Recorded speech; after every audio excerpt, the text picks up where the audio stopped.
This has been an incredible year for us at Adventure Media Group. We've experienced a lot of growth, a lot of successes, a lot of interesting failures. But just from an experience standpoint, it's been different than any other year that we've had. Among the most significant of those milestones or things that we've taken away from this year is that we've officially expanded our geographic footprint into multiple offices. So this is one thing that we took out of the pandemic, was that to do good work, we didn't all need to be in the same room all the time.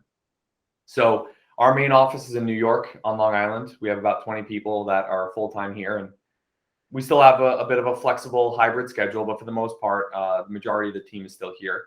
Some of our team members are remote in Florida, in Europe, and a few other places.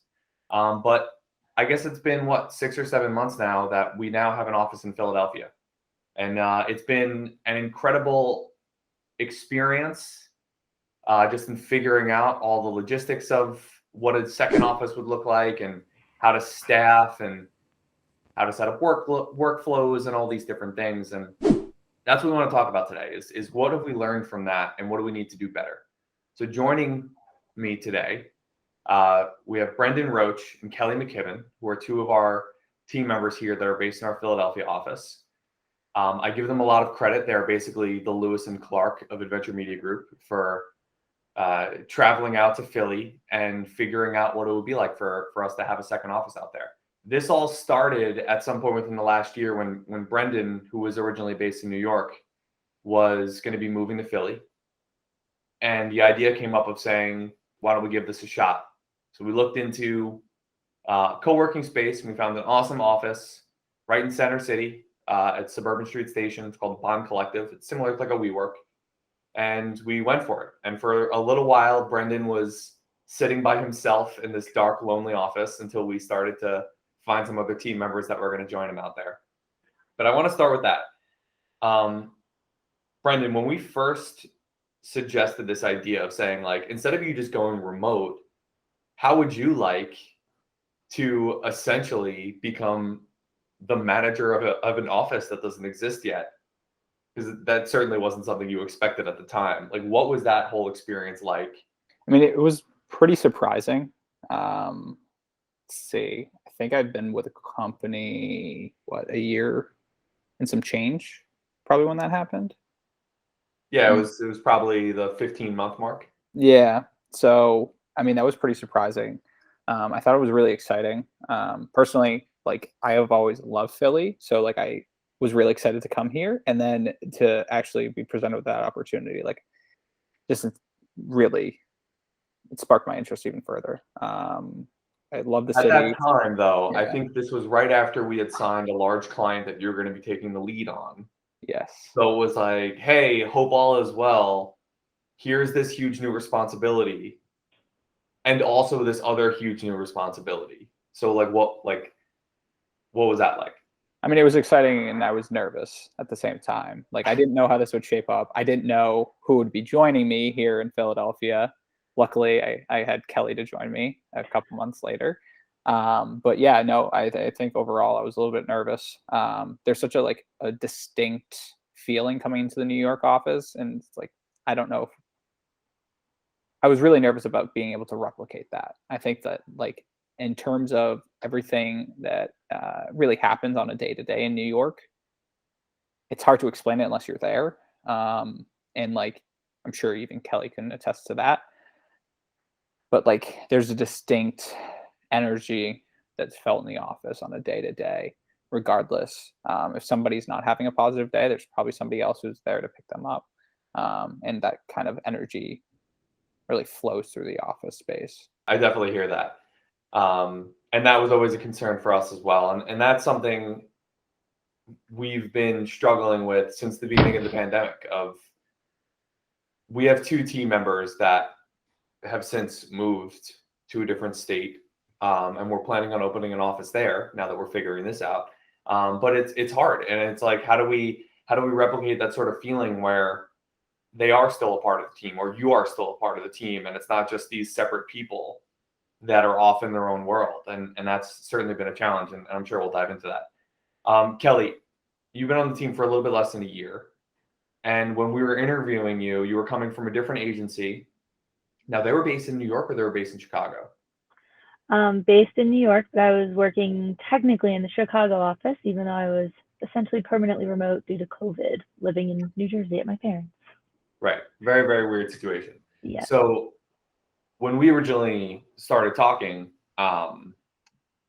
I think that you had intentions of working out of the New York office, right? That was the case. And then like during one of our earlier conversations, like it was like, oh, wait, we're actually about to open, like you're physically, like your parents live in New Jersey, which is right in between these two spots. Yep. We're opening this office in Philly. Would you be into this? And you were like, oh yeah, that actually works great. Would love to do that. So it kind of worked out. But what was so key here and honestly so pivotal to the success was that before you had officially moved, you worked out of New York for what, like 6 or 8 weeks, whatever it was. And I know that was really valuable and I want to hear about that experience, but also like just as a testament to that, like you were bought into that concept from the very beginning of saying this is going to be valuable and I'm totally on board. And I know that this is going to be scary and weird. And I hope I get along with this Brendan guy. But also like there was no easy commute. Like you were driving from Northern Jersey into Long Island every single day. Like that was not a simple thing. So I want to reiterate how much I appreciate that, but also like talk about that a little bit. Cause like that whole being here to learn, but also just kind of absorb some of the culture and what we're trying to do here. Like, what was that whole experience like? Yeah. So, I mean, even though some mornings I was cursing myself on the commute, it really was worth it. Cause like kind of as Brendan said, like I'd walk into the office, and you're always greeted with a, oh, hey Kelly, how's it going? You walked in and you just felt better. It could have been the worst traffic day. It could have been the easiest commute ever. It didn't matter. You walked in, you're going to be smiling. You knew somebody was going to make you laugh. And I think that was the most important part of the culture is I knew I was going to learn. I knew I was going to be excited to be there. So being in the office really did set that foundation of what I knew was going to be in Philly waiting for me because Brendan was eager to have that again. So I was not worried about coming to Philly once I experienced the New York office and culture. So I tried to bring that with me too, even though it was only about 8 weeks of being in New York.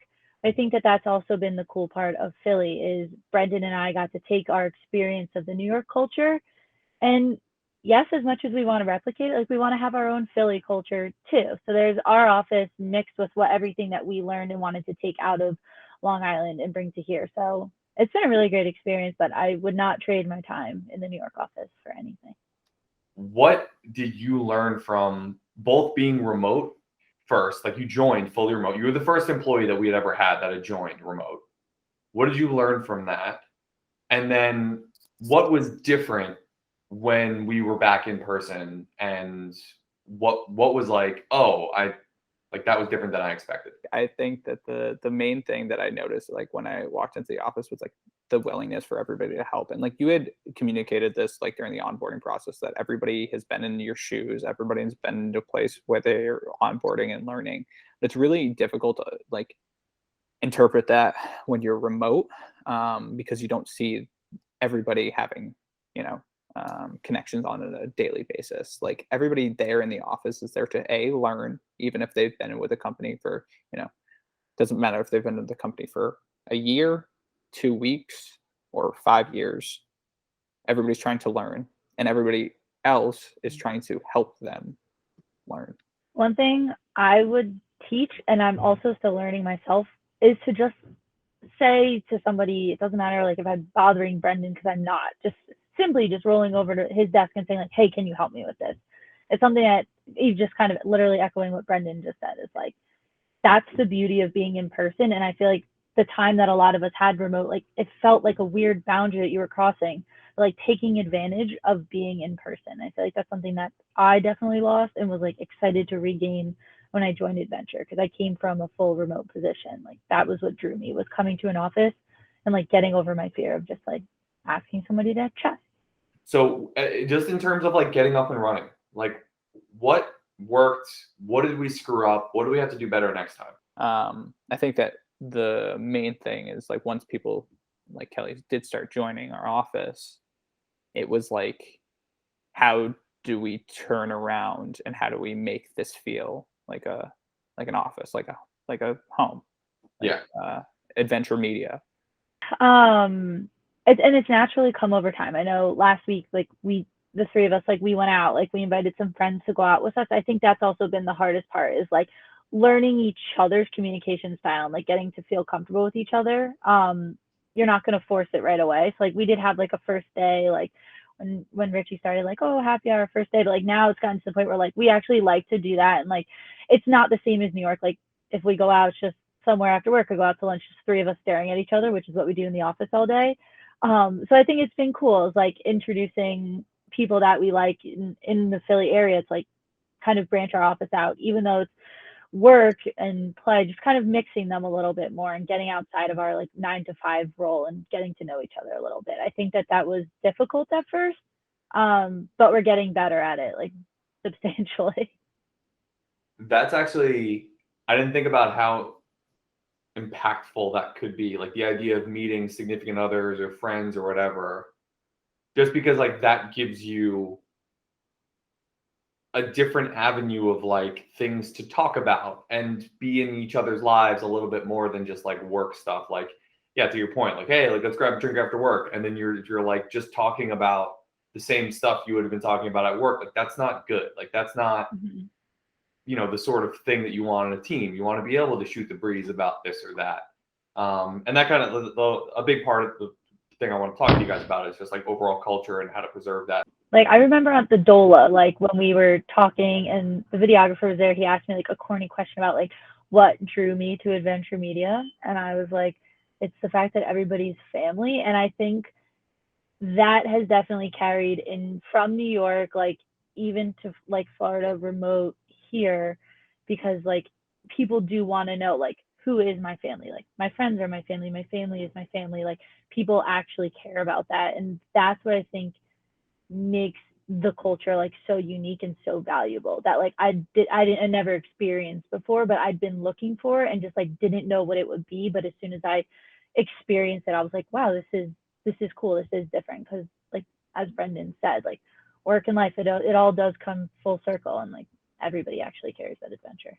What I think is important though is like addressing the fact that there's a lot of potential for whether it be you guys or a different office or anyone that's working remote to sort of feel alienated and not a part of the culture here, which like, yeah, you guys are dead to me because you're not here. No, I'm kidding. But like there is that element of it, right? Like there's, whether it be an inside joke or some sort of story that you're getting, whatever. Is there a way to remedy that? Or are there things that we're currently doing? Because, and I guess for anyone like listening that doesn't really know how our company operates, like you guys aren't necessarily operating on your own. Like we're all working on projects together all day, every day. Like when we have someone join the company, it's like, hey, listen, like we have people all over the place. Probably a day won't go by where you won't have FaceTime with people in 3 different states and multiple continents. So just kind of get used to that. So we are all a part of the same team here, but like there's naturally this like weird geographic vibe. So like what does work, and what might be a better way to make us all feel like one larger team as opposed to just like siloed individuals? Really, I mean, from the onset, like we have conversations with people in order to make them feel like a member of the team. We invite everybody to, it's like a joke that we have, but like when we come onto the team, you're on like 14 calls a day that you kind of don't have any business being on, but the fact that you're on them gives you FaceTimes other people and starts to build up that comfortability.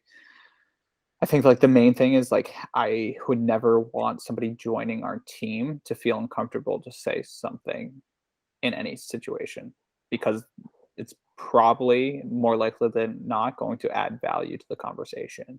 And like I think we do a pretty good job of making people feel comfortable from the onset. Like I remember one of my first days, I was brought onto a discovery call. I wasn't the lead account manager or anything, but I got to be a part of Avery and Ronnie's team. And like, they're 2 of the people who I would say I'm closest with in the office. And like, that just built up from really, I think it was day 2 on the job. we've become a larger company, and that element of it is something that I definitely want to address before it becomes a problem. Because when we were, say, 10 people, someone comes on board, it's easier to include them, and it's easier for them to come in and say, okay, well, I get it. Like, I know I should go to this person for this question, and I can ask that person, or just like, well, literally yell and people will figure it out. But when you're a larger company, it's kind of harder to figure that out. So one thing that we literally just implemented today, because someone started today, is like a mentorship thing, a mentorship program. And we don't even know what the details of that are. But like, and of course, I was delayed on this. I forgot that this person was starting today. And last night I like texted Andrew and was like, listen, we're going to be doing this new thing. Like, I want you to be this new person's like mentor, just like the go-to person for just like any questions or any, just like, keep an eye out for them, make sure that they're comfortable, that they're adjusting, whatever. And he was like, yeah, love that. Can't wait. Awesome. But they like went out to lunch together earlier, and he just like did that. And I was like, that's amazing. And I'm so glad that that's happening, because now that's a relationship that they have that's not like being forced upon them. And it's not like this. And I don't know, as far as like being included in the group, like that's kind of the first step in that. And I think that's so important, especially as we expand to different areas. Yeah. Even you just saying the word mentor, Patrick, like today I was on a call with Nahama, and we just started chatting. She's like, no, this is how I would do it. I don't want to force it upon you. And I was like, no, like this is what a mentorship is. Like, I was like, I'm not asking you to formally be my mentor, but like, that's the purpose of the mentorship. And like, for me and Nahama, like, it's just kind of formed over time. Because like we worked together in New York for a little bit, and now I've been virtual.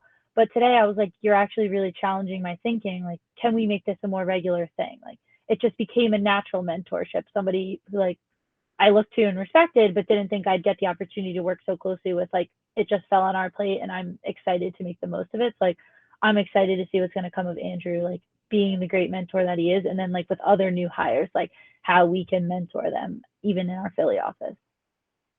Definitely. Yeah, she's basically everyone's mentor and therapist and saving grace. So I think that all this will definitely become easier as well. Like, as we add more people, like part of the problem too is like now we have a few other people, or I guess really one other person that started working in the Philly office since then.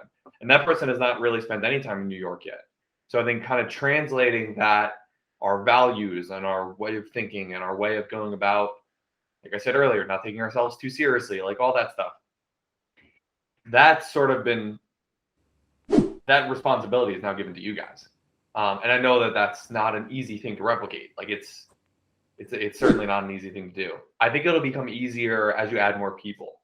And ideally we would have had more people start at the same time. I think that was something that was really valuable for me when I joined the company, is like, I didn't know what the hell was going on, but Ari was in the same boat, and we were able to figure it out together. And we can kind of emulate our style off of one another. And I think like that's really important. That's what we're going to try to do. So we're getting more serious about recruiting and hiring and things like that, specifically on the Philadelphia side. What I'm curious about though is like talking about the benefits of being in person, and working with kind of the people that you're with, and seeing how that differs from other things that translate across the entire company. Because obviously there's benefits to having a more diverse skill set. And it's not necessarily about experience or this, that. It's just like a difference in opinion helps avoid groupthink, and it helps people solve problems in a more sophisticated way. But like in your experience, like, are there things that have been proven to be easier when it's, say, the three of you working together in the Philly office, that you think may not have been as easy to solve if you had been virtual in any capacity? In terms of like developing, I think that like if I'm working on an account, and in this example I'll use Richie, it's very easy for me to like work with him on an account and also teach him along with our process, right? The adventure media process. And I know that we've talked about processes and developing processes like across the account, but like in terms of the onboarding process, I know that's been something that you've been really diligently working on. I know that Nina and Daniel San have also been a part of that, right? Developing some content and developing actual course or course materials for that. But like in this industry, we really don't learn well unless you actually are taking that direct action. It's like the contextual component and then actually directly implementing.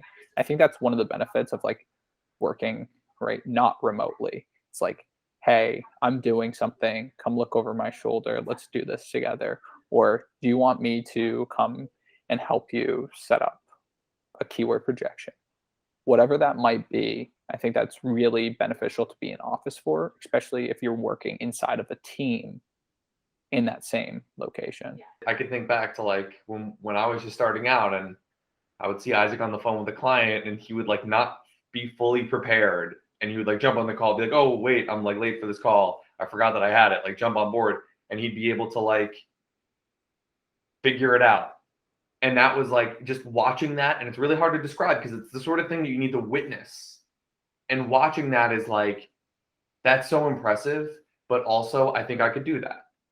Like it's not like I've at some point, you know, working with people remote that I just joined the team that were working remotely. I had received feedback at one point of somebody saying like, I think that this is very overwhelming because all these people on the team are very impressive because they were only seeing them on the finished product. Like they were only seeing them on client calls. They weren't seeing, you know, the 5 minutes before when they had the head in their hand saying like, I don't know what the hell I'm about to do. Let's just do it live. And I think that element of it, of when you actually like witness somebody before, during, and after, is like so important in terms of like culture and like figuring out how things are done. And it opens the door for feedback. Like, after one call, Brendan, I forget, he told me, he was like, "Your word is this. You said it like 80 times on the call." And the next time I like paid attention. But if we're remote, it seems scary for him to message me and say, "Hi, I have feedback from the call." Meanwhile, we can just hang up, rip out our headphones, and he can make a joke about it. It seems more relatable, and it seems like, yes, he wants to teach me, but he also is being my friend. It's not coming from a critical way. It's just coming from a, "Hey, I'm looking out for you" way. Yeah. Last week, a few of us had a meeting with a client in New Jersey. So we had to drive, and it was myself, Nechama, and Andrew in the car for an hour and a half beforehand. And we were like talking about the upcoming meeting, and it gave us like a really good opportunity to not just like prepare for the call or prepare for the meeting, but also like, what do you think is going to happen? What do you think is going to be their opinion on this? Like, let's like play this prediction game. And then like, it's an opportunity to provide like real-time feedback, and maybe you should be thinking about this a little bit differently, or here's how I see it. And then afterwards in the drive home, like recognizing that we were all wrong and it went very well, right? Like this went very well. But be like, hey, listen, like this is how this could have been better. This is how, you know, we didn't see that coming. But I think that was that sort of thing that, to your point, would have been really weird to do as like an official, let's do a debrief and let me give you critical feedback. It was just like, we're in traffic shooting the breeze about, hey, you know, maybe we could have approached this differently. So yeah, I totally agree. The Philadelphia office has really been serving as a guinea pig for Adventure Media to be able to figure out how we can do this at scale. Next week, we're going to be looking at office space in the Fort Lauderdale area. That's kind of where we want to go next. But Philly was the next step because it's 3 hours from New York. So I've spent some time there, and I plan on being more diligent about this in the new year. You guys are going to come visit, and it's going to be great. And I think we've identified that, like, for Richie, who's new, who started in Philly, like, we want to get him a lot more exposure to the folks in New York and be able to spend some more time here. What has worked that we should continue to do as we look at other spaces? What should we do differently? Kelly, what do you think? In terms of what we could do different, because I'll start with that first. I think it might help, like, if one or two people from the New York office are there on somebody's first day, to just kind of give that extra element. I mean, maybe it was a little bit different when I started because it was just me and Brendan, like, awkwardly meeting each other face to face for the first time. And as he said earlier, like, see how tall each other is. Like, it was just kind of funny. But with Richie, like, we at least had that, I guess, banter with each other. And when I remember the day that you came to visit, it just added that extra element. It made us see it, yes, a little bit more professional, but in the sense of fun. This isn't just because it's just us here. This is how it is in New York. Like, this is how it was there, and just like continuing the culture down. So I think that would be really helpful. Something that we can do differently. When like I visit, is there like a specific type, like, does it really matter if we're working on something together? Or is it just like, hey, it's good to be around one another? And I guess maybe I shouldn't say that as if it's like nice to be around me, because it's not. It's very unpleasant. But like anybody, I guess, right? So like when let someone that's enjoyable to be here. Like let's say Nina went to go visit you guys. Should it be to collaborate on something specifically? Like, should time be carved out, or does it really not make a difference? It's just like, hey, it's good to be here. I would say it's just good to be there. Like, I'm like repeating what we said earlier. We just look at the three of each other all day. Like, it's nice to have that extra perspective that just comes organically because somebody was overhearing what we were talking about on a client that we worked together. It just gives some fresh perspectives. And even if it might not be like something that everybody's like, oh, I love paid social. It could be, oh, I saw this ad. Actually, it's a client that's similar, a brand that's similar to your client. Like, did you ever look at it? It's just a fun little added bonus of like some other personality to add to our room. Okay, I like that. So aside from the things we should do different, what do you think has worked that we should try and replicate? Because also you have to recognize, like, the next office we open, like, you guys have been essential in this whole thing, right? Like, and there's a lot of great qualities that you have that have helped make this successful. What should we make sure that we do the next time we do it, knowing that the two of you are not going to be a part of it? I think like we were pretty good with the introductions. Like I forget, on your first day or it was Richie's first day, spent probably a good hour and a half total, just like talking, not about account work, not about anything. It's like introductions, past experience, where you're from.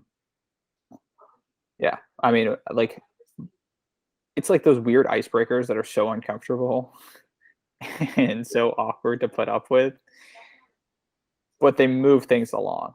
It's like, okay, great, we established that you're from some college that I might or might not have heard about. You might have heard of somebody I might know. Like, that all that awkwardness is out of the way, and then it's like, okay, like, who are you really? And like, once you can get to that point, I think that's just going to move the relationship further. Like, I found out that Kelly has a weird 1990s vending machine at her house that caught on fire because her brother wanted one. Like, that's really cool information that doesn't have any benefit for us other than building a relationship. But I found that out in like the first week. Yeah. I didn't know that. That's news to me. That's super weird. It is weird. But I think one other thing that we did really well is, like, I walked in on my first day and like I had a desk. Like, that was so cool. Like, coming in and being like, no, this is where you're going to sit. Like, these are the friends you're going to make. Like, I really like that. And I think that that's something that we did here with Richie. Like, I spent like 3 hours like creeping around the office, looking at other people's layouts, like seeing how they best use their office space. So I think that's something that like we really did try to make the effort of like, how can we best sit in the office to make this new person in the best way, to just jump right in and giving them a seat that doesn't feel like, oh, you're just in a corner because this is the only desk that's open that's new. And that's even how I felt in New York. Like, I joked around, I had a seat in the fun pod. Like, you guys put me in a seat where I was going to best be able to chat and collaborate and just jump right in. And on that point, I think that that's really important. And that's something that, even though like kind of last night, I sort of remembered that we had someone starting today, I did make sure that like their desk was set up and like clean and organized and like ready to go. And of course, like, because that's always a thing. Someone's first day, they always show up early because they think that that's important. Meanwhile, it just like is more stressful because I know that they're going to get to the office before I do. But he came in and like knew where he was sitting, and that was a big deal. But one thing that you guys have also talked about that I think is really important is just like spending more time working in the same room. And like, I try and do that here, right? Like, I try and make sure that my like door isn't closed all day, or like whatever. Like, I spend as much time in different areas and pockets of the office as much as possible, because like it's very important to like not just be that worker drone.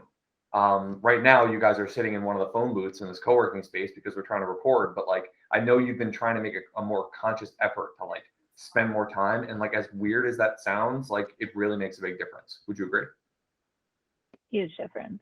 On the days that we're all sitting there chit-chatting, like conversation just flows, and it does, I mean, as Brendan said, like opens the door for good conversation, but then also, we're human. Like it makes us more approachable in those moments where we need each other. Awesome. Well, you guys have been doing great work. It's been a huge success, and I'm really excited to see where this goes, and very happy to have you guys at the helm of what has been a very challenging but exciting next step in Venture Media's growth. So thank you guys for that, and I appreciate you coming on. If you were to give advice as to where to hide a dead body, what would you guys say? It's the second page of the search engine results page. There. Thank you guys. I appreciate it. This has been the How to Hide a Dead Body podcast. Check us out at ventureppc.com. We'll catch you next time.